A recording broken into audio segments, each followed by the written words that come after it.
This is the 13th talk in this collection, and it's entitled Our Real Home. And this was first published in the book Living Dhamma. That was again translated by Puriso, Bruce Evans. And this was given on the occasion of addressing an aging lay disciple approaching her death. So this the scene is of Luang Por Chah in the person's home. So he's gone to visit this aged layperson as she's dying in her own home. Our real home. Now determine in your mind to listen respectfully to the Dhamma. While I am speaking, be as attentive to my words as if it was the Lord Buddha himself sitting before you. Close your eyes and make yourself comfortable, composing your mind and making it one-pointed. Humbly allow the triple gem of wisdom, truth and purity to abide in your heart as a way of showing respect to the fully enlightened one. Today I have brought nothing of material substance to offer you, only the Dhamma, the teachings of the Lord Buddha. You should understand that even the Buddha himself, with his great store of accumulated virtue, could not avoid physical death. When he reached old age, he ceded his body and let go of the heavy burden. Now, you too must learn to be satisfied with the many years you've already depended on the body. You should feel that it's enough. Like household utensils that you've had for a long time, cups, saucers, plates and so on, when you first had them, they were clean and shining. But now, after using them for so long, they've started to wear out. Some are already broken, some have disappeared, and those that are left are wearing out. They have no stable form. And it's their nature to be that way. Your body is the same. It's been continually changing from the day you were born, through childhood and youth, until now. The Buddha said that conditions, whether internal, bodily conditions, or external conditions, are not self. Their nature is to change. Contemplate this truth clearly. This very lump of flesh lying here in decline is reality, Satya Dhamma. The facts of this body are reality. They are the timeless teaching of the Lord Buddha. The Buddha taught us to contemplate this and to come to terms with its nature. We must be able to be at peace with the body, no matter what state it's in. The Buddha taught that we should ensure that it's only the body that is locked up in jail and the mind is not imprisoned along with it. Now, as your body begins to run down and wear out with age, don't resist, but also don't let your mind deteriorate along with it. Keep the mind separate. Give energy to the mind by realizing the truth of the way things are. The Lord Buddha taught that this is the nature of the body. It can't be any other way. Having been born, it gets old and sick, and then it dies. This is a great truth that you are presently witnessing. Look at the body with wisdom and realize this. If your house is flooded or burnt to the ground, whatever the threat to it, let it concern only the house. If there's a flood, don't let it flood your mind. If there's a fire, don't let it burn your heart. Let it be merely the house, that which is outside of you that is flooded or burned. Now is the time to allow the mind to let go of attachments. You've been alive a long time now. Your eyes have seen any number of forms and colours. Your ears have heard so many sounds. You've had any number of experiences. And that's all they were, experiences. You've eaten delicious foods, and all those good tastes were just good tastes, nothing more. The bad tastes were just bad tastes, that's all. If the eye sees a beautiful form, that's all it is, a beautiful form. An ugly form is just an ugly form. The ear hears an entrancing, melodious sound, and it's nothing more than that. A grating, discordant sound is simply that. The Buddha said that rich or poor, young or old, human or animal, no being in this world can maintain itself in any single state for long. Everything experiences change and deprivation. This is a fact of life about which we can do nothing to remedy. But the Buddha said that what we can do is to contemplate the body and mind, to see their impersonality, that neither of them is me or mine. They have only a provisional reality. It's like this house. It's only nominally yours. You couldn't take it with you anywhere. The same applies to your wealth, your possessions and your family. They are only yours in name. They don't really belong to you. They belong to nature. Now this truth doesn't apply to you alone. Everyone's in the same boat, even the Lord Buddha and his enlightened disciples. They differed from us only in one respect, and that was their acceptance of the way that things are. They saw it could be no other way. So the Buddha taught us to probe and examine the body, from the soles of the feet up to the crown of the head, and then back down to the feet again. Just take a look at the body. What sort of things do you see? Is there anything intrinsically clean there? Can you find any abiding essence? This whole body is steadily degenerating. The Buddha taught us to see that it doesn't belong to us. It's natural for the body to be this way because all conditioned phenomena are subject to change. How else would you have it? In fact, there is nothing wrong with the way the body is. It's not the body that causes suffering. It's wrong thinking. When you see things in the wrong way, there's bound to be confusion. It's like the water of a river. It naturally flows downhill. It never flows uphill. That's its nature. If a person was to go and stand on the riverbank and want the water to flow back uphill, he would be foolish. Wherever he went, his foolish thinking would allow him no peace of mind. He would suffer because of his wrong view, his thinking against the stream. If he had right view, he would see that the water must inevitably flow downhill, and until he realized and accepted that fact, he would be bewildered and frustrated. The river that must flow down the gradient is like your body. Having been young, your body has become old and is meandering towards its death. Don't go wishing it were otherwise. It's not something that you have the power to remedy. The Buddha told us to see the things the way things are and to then let go of our clinging to them. Take this feeling of letting go as your refuge. Keep meditating even if you feel tired and exhausted. Let your mind be with the breath. Take a few deep breaths and then establish the attention on the breath using the mantra word Buddho. Make this practice continual. The more exhausted you feel, the more subtle and focused your concentration must be so that you can cope with any painful sensations that arise. When you start to feel fatigued, then bring all your thinking to a halt. Let the mind gather itself together and then turn to knowing the breath. Just keep up the inner recitation, Buddho, Buddho. Let go of all externals. Don't go grasping at thoughts of your children and relatives. Don't grasp at anything whatsoever. Let go. Let the mind unite in a single point, and let that composed mind dwell with the breath. Let the breath be its sole object of knowledge. Concentrate until the mind becomes increasingly subtle, until feelings are insignificant and there is great inner clarity and wakefulness. Then any painful sensations that arise will gradually cease of their own accord. Finally, you'll look on the breath as if it were some relatives come to visit you. When the relatives leave, you follow them out to see them off. You watch until they've walked up the drive and out of sight, and then you go back indoors. We watch the breath in the same way. If the breath is coarse, we know that it's coarse. If it's subtle, we know that it's subtle. As it becomes increasingly fine, we keep following it, at the same time awakening the mind. Eventually the breath disappears altogether, and all that remains is that feeling of alertness. This is called meeting the Buddha.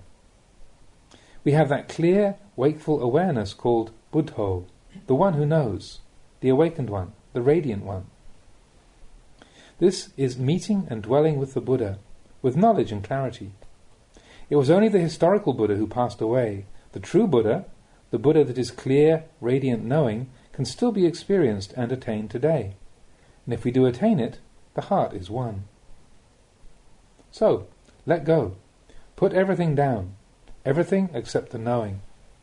Don't be fooled if visions or sounds arise in your mind during meditation. Lay them all down. Don't take hold of anything at all. Just stay with this unified awareness. Don't worry about the past or the future. Just be still, and you will reach the place where there's no advancing, no retreating, and no stopping. There's nothing to grasp at or cling to. Why? Because there's no self, no me or mine. It's all gone. The Buddha taught to empty yourself of everything in this way, not to carry anything around. He taught us to know, and, having known, let go. Realizing the Dhamma, the path to freedom from the round of birth and death, is a task that we all have to do alone. So keep trying to let go and understand the teachings. Put effort into your contemplation.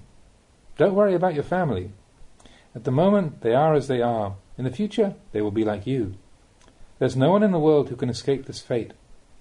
The Buddha taught to lay down those things that lack a real abiding essence. If you lay everything down, you'll see the truth. If you don't, you won't.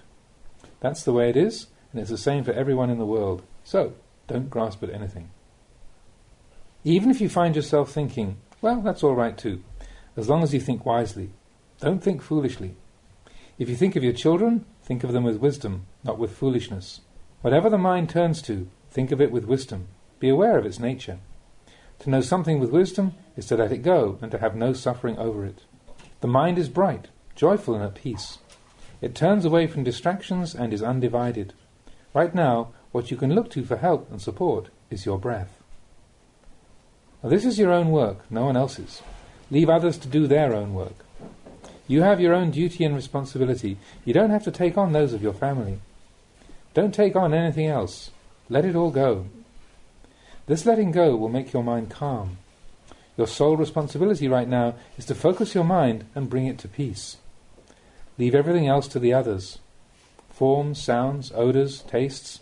Leave them to the others to attend to. Put everything behind you and do your own work. Fulfill your own responsibility. Whatever arises in your mind, be it fear of pain, fear of death, anxiety about others, or whatever, say to it, "Don't disturb me. You are no longer any concern of mine." Just keep this to yourself when you see those dhammas arise. Now, what does this word dhamma refer to? Everything is a dhamma. There is nothing that is not a dhamma. What about the world? The world is the very mental state that is agitating you at this present moment. What are they going to do? When I'm gone, who will look after them? How will they manage? This is all just the world. Even the mere arising of a thought fearing death or pain is the world. Throw the world away. The world is the way it is. If you allow it to dominate your mind, it becomes obscured and can't see itself. So whatever appears in the mind, just say, "This isn't my business. It's impermanent, unsatisfactory, and not self." Thinking you'd like to go on living for a long time will make you suffer. But thinking that you'd like to die right away or very quickly isn't right either. It's suffering, isn't it? Conditions don't belong to us. They follow their own natural laws. You can't do anything about the way the body is. You can beautify it a little, make it attractive and clean it for a while, like the young girl who paints her lips and let their nails grow long. But when old age arrives, everybody's in the same boat. That's the way the body is. You can't make it any other way. What you can improve and beautify is the mind. Anyone can build a house of wood and bricks, but the Buddha taught that that sort of home is not our real home. It's only nominally ours. It's home in the world, and it follows the ways of the world. Our real home is inner peace. An external material home may well be pretty, but it's not very peaceful. There's this worry and then that, this anxiety and then that. So we say, it's not our real home. It's external to us. Sooner or later, we'll have to give it up. It's not a place we can live in permanently because it doesn't truly belong to us. It belongs to the world. Our body is the same. We take it to be a self, to be me and mine, but in fact, it's not really so at all. It's just another worldly home. Your body has followed its natural course from birth, and now that it's old and sick, you can't forbid it from being that. That's the way it is. Wanting it to be any different would be as foolish as wanting a duck to be like a chicken. When you see that that's impossible, that a duck must be a duck and a chicken must be a chicken, and that the bodies have to get old and die. When you see this, you will find courage and energy. However much you want the body to go on lasting, it won't do that. The Buddha said, "Anicca vata sankhara." Impermanent, alas, are all conditions. Upadavaya dhammino, subject to rise and fall. Upajittava nirujanti, having arisen, they cease. Tesang upasamo sukho, their stilling is bliss. The word sankhara refers to this body and mind. Sankhara are impermanent and unstable. Having come into being, they disappear. Having arisen, they pass away, and yet everyone wants them to be permanent. This is foolishness. Look at the breath. Once it's gone in, it goes out. That's its nature. That's how it has to be. The inhalations and exhalations have to alternate. There must be a change. Conditions exist through change. You can't prevent it. Just think, could you exhale without inhaling? Would it feel good? Or could you just inhale? We want things to be permanent, but they can't be. It's impossible. Once the breath has come in, it must go out. When it's gone out, it comes back in again. And that's natural, isn't it? Having been born, we get old and then die. And that's totally natural and normal. It's because conditions have done their job, because the in-breaths and the out-breaths have alternated in this way, that the human race is still here today. As soon as we are born, we are dead. Our birth and our death are just one thing. It's like a tree. When there's a root, there must be branches. When there are branches, there must be a root. You can't have the one without the other. It's a little funny to see how at death people are so grief-stricken and distracted, and at birth how happy and delighted. It's delusion. Nobody has ever looked at this clearly. I think if you really want to cry, it would be better to do so when someone's born. Birth is death. Death is birth. The branch is the root is the branch. If you must cry, cry at the root, cry at the birth. Look closely. If there was no birth, there would be no death. Can you understand this? And don't worry about things too much. Just think, this is the way things are. This is your work, your duty. Right now, nobody can help you. There's nothing that your family and possessions can do for you. All that can help you now is clear awareness. So, don't waver. Let go. Throw it all away. Even if you don't let go, everything is starting to leave you anyway. Can you see how all the different parts of your body are trying to slip away? Take your hair. When you were young, it was thick and black. Now it's falling out. It's leaving. Your eyes used to be good and strong, but now they're weak. Your sight is unclear. When your organs have had enough, they leave. This isn't their home. When you were a child, your teeth were healthy and firm. Now they're wobbly. We've got false ones. Your eyes, ears, nose, tongue, everything is trying to leave because this isn't their home. You can't make a permanent home in conditions. You can only stay for a short time, and then you have to go. It's like a tenant watching over his tiny little house with failing eyes. His teeth aren't so good, his eyes aren't so good, his body's not so healthy. Everything is leaving. So you needn't worry about anything, because this isn't your real home. It's only a temporary shelter. Having come into this world, you should contemplate its nature. Everything there is preparing to disappear. Look at your body. Is there anything there that's still in its original form? Is your skin as it used to be? Your hair?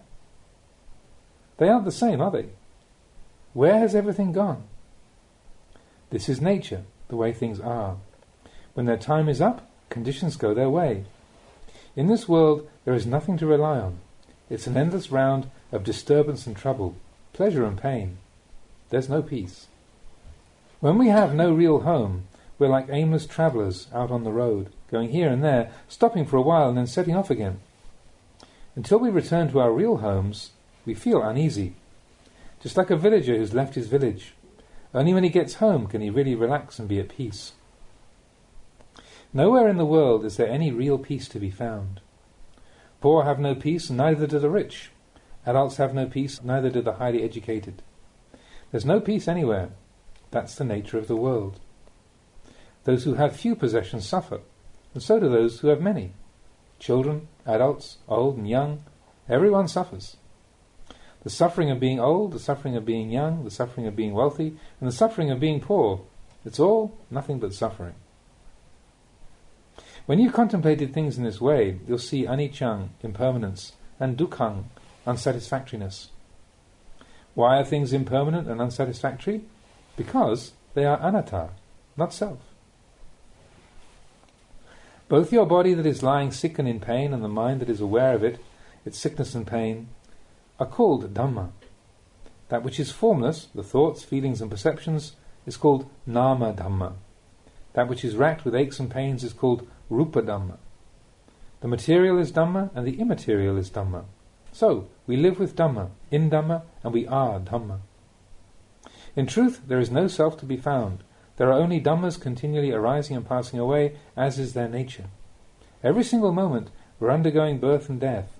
This is the way things are.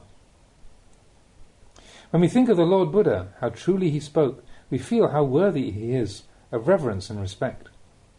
Whenever we see the truth of something, we see his teachings, even if we've never actually practiced the Dhamma.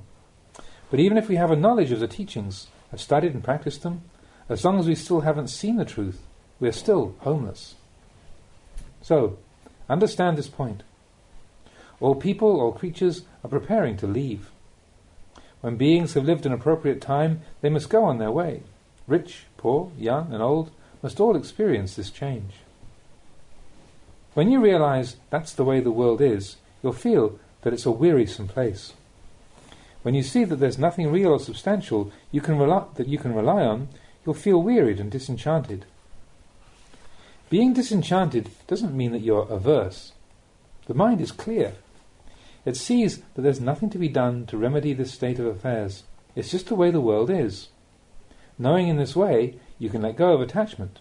You can let go with a mind that is neither happy nor sad, but at peace with conditions through seeing their changing nature with wisdom. Anicca vata sankhara. All conditions are impermanent. To put it simply, impermanence is the Buddha. If we truly see an impermanent condition, we'll see that it's permanent. It's permanent in the sense that its subjection to change is unchanging. This is the permanence that living beings possess. There is continual transformation from childhood through to old age, and that very impermanence, that propensity to change, is permanent and fixed. If you look at it like this, your heart will be at ease. It's not just you who has to go through this. Everyone has to. When you consider things in this way, you'll see them as wearisome, and disenchantment will arise. Your delight in the world of sense pleasures will disappear. You'll see that if you have many possessions, you have to leave a lot behind. If you have a few, you leave few behind. Wealth is just wealth. Long life is just long life. They're nothing special. What is important is that we should do as the Lord Buddha taught and build our own home. Building it by the method that I've been explaining to you. Build your own home. Let go. Let go until the mind reaches the peace that is free from advancing, free from retreating, and free from stopping still. Pleasure is not your home. Pain is not your home. Pleasure and pain both decline and pass away.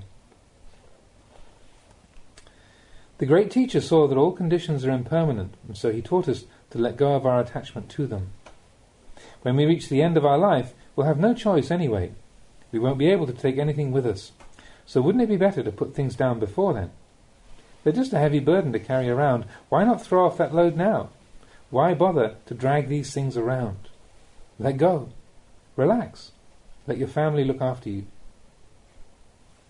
Those who nurse the sick grow in goodness and virtue. The patient who is giving others that opportunity shouldn't make things difficult for them. If there's pain or some problem or other, let them know and keep the mind in a wholesome state. One who is nursing parents should fill his or her mind with warmth and kindness and not get caught up in aversion. This is the one time you can repay your debt to them. From your birth through your childhood as you've grown up, you've been dependent on your parents. That you are here today is because of your mother and your father, and they have helped you in so many ways. You owe them an incredible debt of gratitude. So today, all of you children and relatives gathered together here, observe how your mother has become your child. Before, you were her children. Now, she has become yours. She has become older and older until she's become a child again. Her memory goes. Her eyes don't see well. Her ears aren't so good. Sometimes she garbles her words. Don't let it upset you. You who are nursing the sick must know how to let go also. Don't hold on to things. Just let her have her own way. When a young child is disobedient, sometimes the parents let it have its own way, just to keep the peace, just to make it happy. Now, your mother is just like that child. Her memories and perceptions are confused. Sometimes she muddles up your names, or asks you to bring a cup when she wants a plate. It's normal. Don't be upset by it. Let the patient bear in mind the kindness of those who nurse and patiently endure the painful feelings. Exert yourself mentally. Don't let the mind become scattered and confused, and don't make things difficult for those looking after you. Let those who are nursing fill their minds with virtue and kindness. Don't be averse to the unattractive side of the job, cleaning up the mucus and phlegm, urine and excrement. Try your best. Everyone in the family should give a hand. As she is the only mother you have, she gave you life. She's been your teacher, your doctor, and your nurse. She's been everything to you. That she's brought you up, shared her wealth with you, and made you her heir is the great goodness of parents. That's why the Buddha taught the virtues of Katanyu and Katavedi, knowing our debt of gratitude and trying to repay it. These two dhammas are complementary. If our parents are in need, unwell or in difficulty, then we do our best to help them. This is Katanyu Katavedi, the virtue that sustains the world. It prevents families from breaking up and makes them stable and harmonious. Today I have brought you the gift of Dhamma in this time of illness. I have no material things to offer you. There seem to be plenty of those in this house already, and so I give you the Dhamma, something which has lasting worth, something which you'll never be able to exhaust. Having received it, you can pass it on to as many others as you like, and it will never be depleted. That is the nature of truth. I am happy to have been able to give you this gift of Dhamma, and I hope that it will give you the strength to deal with your pain.